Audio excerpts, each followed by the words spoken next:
ज्ञानेश्वरी मधील अध्याय क्रमांक 7 आणि ओवी क्रमांक 156. परी हा बोल आघवा, जरी विचार जतसे पांडवा, तरी विशेषे या जीवा न चोजवेगा.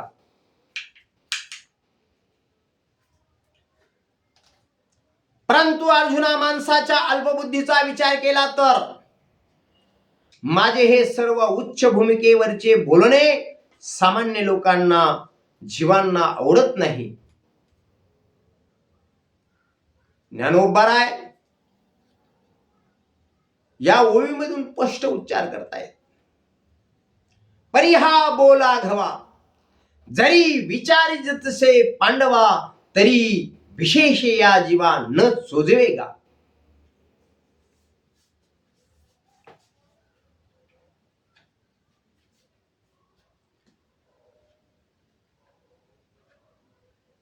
बोलावं तर कसं बोलावं?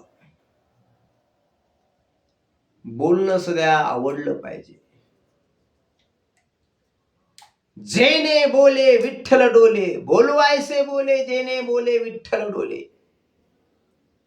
म्हणून या मनुष्य जन्मामध्ये जर विचार केला, वृक्ष जाणे जे फुले, मनुष्य जाणे जे बोलणे. माणूस ओळखायचा तर त्याच्या बोलण्यावरून, आणि वृक्ष ओळखायचं तर त्याच्या फुलावरून. त्याचा परिचय आणखीन दुसरा करून द्यायची गरज नाही. त्या वृक्षाचा परिचय करून द्यायची गरज नाही, ते फुलच परिचय करून देतात. माणसाचा पण परिचय करून द्यायची गरज नाही, तर त्याचं बोलणं, त्याचं ज्ञान हे परिचय करून देत असत. म्हणून बोलणं महत्वाचं.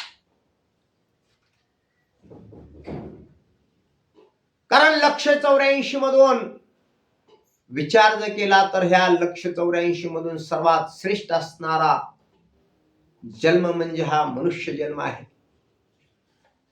आणि याच जन्मामध्ये नराचं नारायण होता येतं. म्हणून प्रत्येकानं अट्टास केला पाहिजे, प्रत्येकानं विचार केला पाहिजे. ज्ञानोबराय तुकोबरायच्या नंतर आपल्याला जन्म भेटला, आपण खरे भाग्यवान आहोत. ज्ञानेश्वरी सारखा ग्रंथ आपल्या समोर म्हणजे हे पाची पक्वान्नाचं दररोजचे दररोज भोजन आहे. आपल्याला अवीट आहे. हे भोजन कसं आहे? अवीट. आपण जर विचार केला, आपण घरी जर स्वयंपाक केला, सकाळचा स्वयंपाक संध्याकाळी राहत नाही, विटला जातो. पण हे अमृत भोजन आहे. हे विटणार नाही, हे संपणार नाही. परमार्थ महाधन, जोडी देवाचे चरण, पावया जतन हे उपाय लाभाचे. अशा प्रकारे हे असणार परमार्थ हे महाधन आहे. आणि हे धन अविनाश आनंद घन सतत आपल्याला आनंद देणार आहे. दररोज नवनवीन ज्ञान प्राप्त करून देणार आहे. नोहे नोहे या विश्वामध्ये जे काही आपल्याला दिसतं, जे काही या विज्ञानानं प्रगती केलेली दिसते, हे सगळं विचार जर केला तर विज्ञानाचा जन्म हे ज्ञानातून झालेला आहे. या ज्ञानेश्वरीमध्ये हे विचार जर केला, या त्रिलोक्यामध्ये जे काही आहे तेच या ज्ञानेश्वरीमध्ये आहे.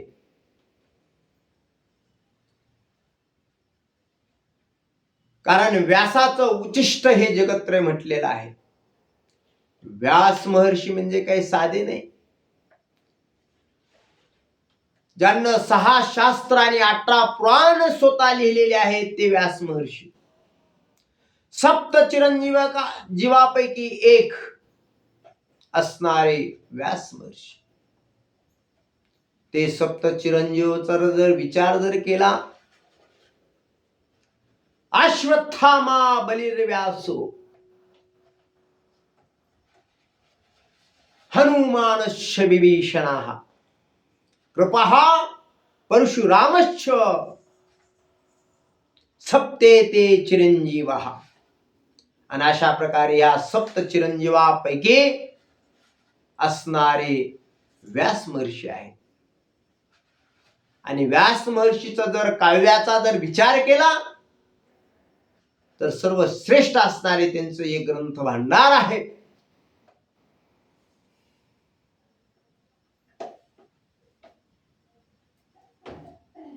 म्हणून विचार करणं खूप गरजेचं आहे. विचाराशिवाय सुख नाही, विचाराशिवाय समाधान नाही, विचाराशिवाय काहीच प्राप्त होत नाही. प्रत्येक क्षणोक्षणी विचार करावा, पण तो विचार असावा कसा? तो परमार्थाला धरून असावा, जगताचं कल्याण करणारा असावा. आणि विचार करावा जरूर. या जगताला आपल्याला परमार्थाच्या मार्गावर आणता येईल का?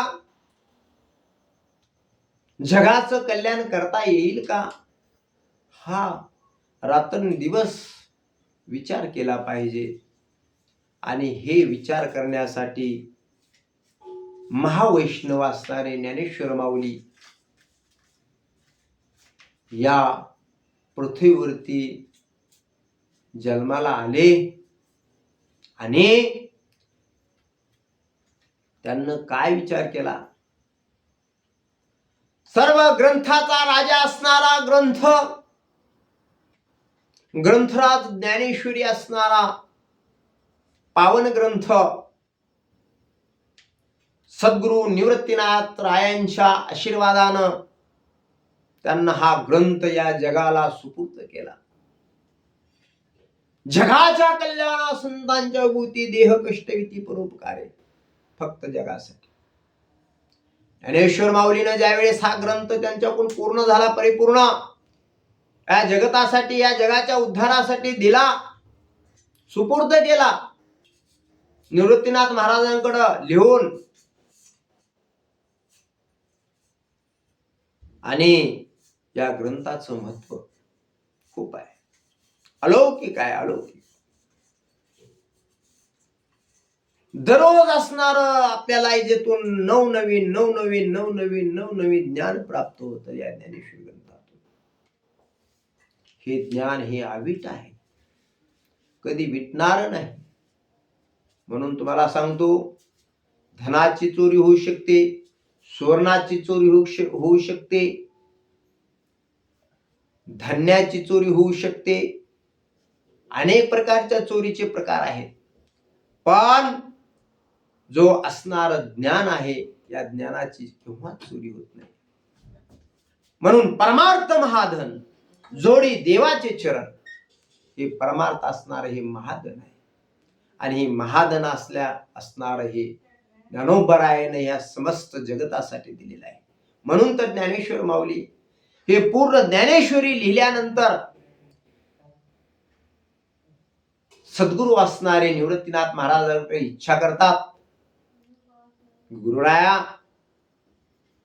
आतापर्यंत एकाने एकाला द्यायचं झालं, पण आता ही ज्ञानेश्वरीचं असणार ग्रंथ आता मी परिपूर्ण केलेला आहे. आतापर्यंत इथपर्यंत एकाने एकाला द्यायचं. आदिनाथ गुरु सकळ शब्दांचा मच्छिंद्र दयाचा मुख्य शिष्य, मच्छिंद्राने बोध गोरक्षाशी केला, गोरक्ष वळला गहिनी प्रसादे निवृत्ती दातार ज्ञानदेवा सार चोजविले. आणि अशा प्रकारे ज्ञानोबरायाने हे सर्व समस्त जगताला देऊन टाकलं. म्हणून पसायदानामध्ये मागितलं महाराज, कारण दान जे स्वतःसाठी मागतात ते दान,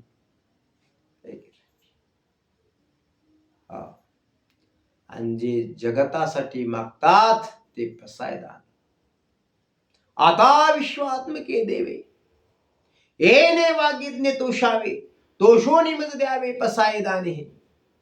जे खळांची व्यंकटी सांडो तया सत्कर्मी रती वाढो, भूता परस्परे पडो मैत्र जीवांची. दुरितांचे तिमिर जावो, विश्व सुधर्म सूर्य पाहू, जो जे वांछिल तो ते लाहो, प्राणी जात वर्षत सकळ मंगळी, ईश्वर निष्ठांची मांद्याळी, अनावर्त भूमंडळी भेटू तू तया भूता, चला कल्पतरूचे आरवू, चेतना चिंतामणीचे गाऊ, बोलते जे आरणव पियुषांचे, चंद्रमे जे लांछन मार्थंड जे तापहीन, ते सर्वाही सदा सज्जन सोयरे होतू, किंबहुना सर्व सुखी पूर्ण होऊ रीतीही लोकी, भजिजू आदि पुरुकी अखंडित, आणि ग्रंथु तुझे विशेष लोकी, द्रष्टान दृष्टी विजयी होवावी जोजी, एत म्हणे श्री विश्वेश्वराव, हा होईल दान पसावो, येणे वरी ज्ञान देव सुखिया झाला. काय मागणं हे, काय विशाल दृष्टिकोन आहे माऊलींचा. म्हणून तर महावैष्णव श्री ज्ञानेश्वर माऊली म्हणतात, या जगाची माता, या साधकाचा मायबाप असणारा, साधकाचा मायबाप दर्शने हरिताप असणारा महावैष्णव असणारे ज्ञानेश्वर माऊली. आणि विचार केला तर परी हा बोल आघवा, जरी विचार जसे पांडवा, तरी विशेष या जीवान चोजवेगा.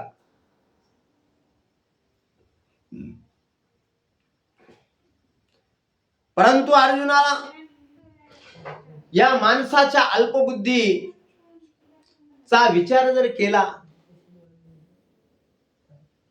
तर भगवान श्रीकृष्ण म्हणतात अर्जुनाला, अरे माणसाचा जर विचार केला, या अल्पबुद्धी आहे की नाही, फक्त हे माझं हे माझं हे माझं हे माझं करत बसतात. हे माझी बायको, हे माझे लेकर, हे माझा संसार, हे माझी शेती, हे माझा बंगला, हे माझी कार, हे माझी मोटरसायकल, हे माझं हे, ते माझं हे प्रॉपर्टी माझे, हे सगळं. पण संत महात्मे असणारे या मायाजाळामध्ये केव्हाच अडकत नाही. धनदारा पुत्र जन बंधू सोयरे पिशुना, सर्व मिथ्या हे जाणून शरण रेगा देवाशी. संत महात्म्याचा जर विचार केला तो खूप विशाल दृष्टिकोनचा असतो. पण असणारा सर्वसामान्य संसारिक जर असेल तर तो फक्त त्या माया चक्रामध्ये फसतो. त्याची बुद्धी फक्त त्या संसारापुरतीच असते, ते फक्त धनापुरतीच असते, सुवर्णापुरतीच असते, आहे की नाही. त्याला काय जे करावं वाटतं ते फक्त धन द्रव्य जेवढं आपल्याला मिळविता येईल तेवढं मिळवण्याचा तो प्रयत्न करतो. तो सामान्य जीव, त्याला संसारिक म्हणायचं. त्याला त्याच्यामध्ये खूप मोठं सुख वाटतं. पण विचार केला तर हा मृगजळासारखं सुख असतं. कडाळ्याचा असावा उन्हाळा असावा, वैशाख महिन्यामधला, आणि वनामध्ये असणारा हरिण त्यानं पाण्याचा शोधही हवा. पाण्याचा शोध घेत असताना ते